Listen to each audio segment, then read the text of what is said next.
There's been an awful lot of focus and talk in this race so far about the need for a truly independent Attorney General. Lots of talk also about conflicts of interest, problems with donations that some candidates have accepted, problems with public officials also holding private jobs that create conflicts. And then we have both House Speaker Michael Madigan and Governor Bruce Rauner in control of their respective political parties. So my question for both of you is, how do you convince us that you can act and demonstrate that you truly are independent? And is there ever too much independence? Erica? Well, the Attorney General should be independent because it's an independent constitutional officer. I've demonstrated that I can be independent from my party. I ran for Congress against someone in my own party in 2014. It was not something that people within my party wanted me to do, but I stayed in the race because I thought it was very important. And I've demonstrated independence during the course of this campaign by setting forth positions that may not necessarily be the party line, but they are the types of positions that I think are important for an Attorney General to take. You specifically have taken quite a sum of money from Governor Rauner. How would you demonstrate your independence from him should you win?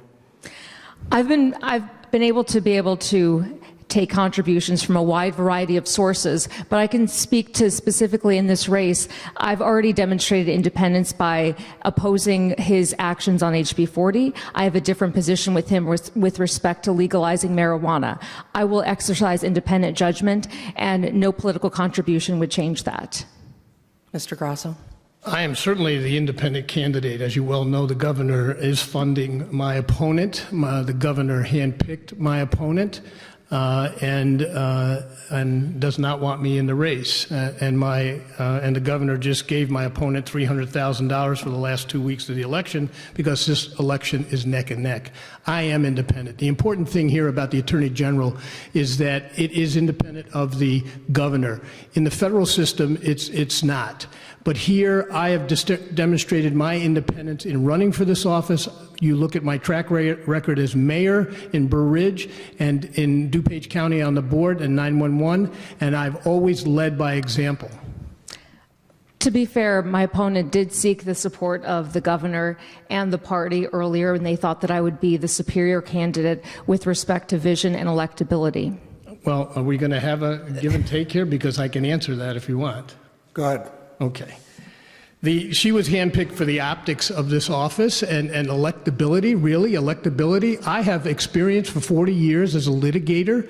I have a great track record in government. She's not run anything or been elected to any office. She has a very thin litigation background. For 10 years, she hasn't tried one lawsuit, and I can only find that she's appeared in about 12 cases. Ms. Harrell, would you like to respond?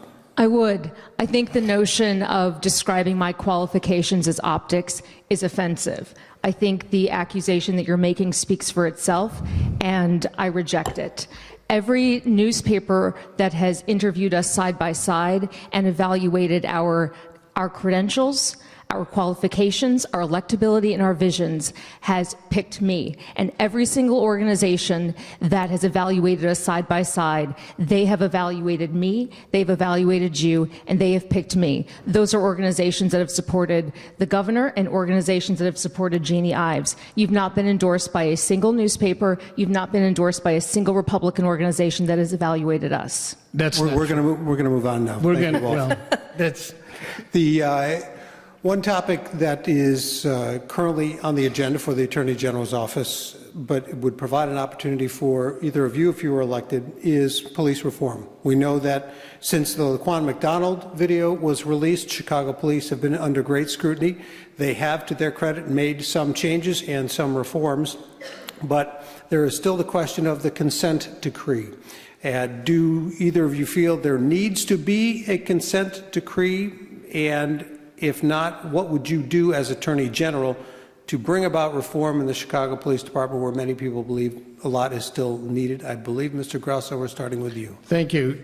Certainly, there's been a need to reform the Chicago Police Department. That's been the sum and substance of several different studies, and there's not been accountability, there's not been training, there's not been reporting, and there's been a code of silence. As Attorney General, we really have no dominion over it, but the Attorney General can use the office to try to mediate and bring that consent decree to bear. And I think it's necessary to have the oversight. I don't agree with Attorney General Sessions stepping away from the process. I believe the Attorney General should be involved. I don't believe a lawsuit is necessary to do that, and that's how I would approach it. Ms. Harold. I would continue pursuing the consent decree because I think backing away from it would irreparably destroy the trust that's necessary to be able to move forward on issues of community policing. The Attorney General will actually be actively involved in negotiating an appropriate consent decree. I would like to see community policing resources. I would like to see additional training and resources given to law enforcement officers, and also a greater emphasis on trauma services, because that's an overlooked issue that needs to be given greater attention. And so I'm committed to actively pursuing that. But the police department would tell you that they have put body cameras on virtually every police officer in every district. They have done reform. They've increased training. All of this seems to fit in with what a consent decree would require. So why would one be necessary then? I think the consent decree is necessary for a couple of reasons. First and foremost, it was an agreement reached by parties that's important, and trust is inherent and important to community policing working. And so if all of a sudden people back away from agreements that they've already made, that starts to undermine trust. But the consent decree is also important because it sets forth benchmarks. And in order to ensure that any progress that has been achieved stays, we have to have those codified benchmarks, and that's why a consent decree is very important. Mr. Grasso? Right. The trust issue in the police department has been lost. You have to reestablish it. There's now been a process that was agreed to, which was the consent decree. And so that process should be continued, and it should come to fruition. A lot of people, particularly in Illinois, believe that corruption begins when districts in states are gerrymandered.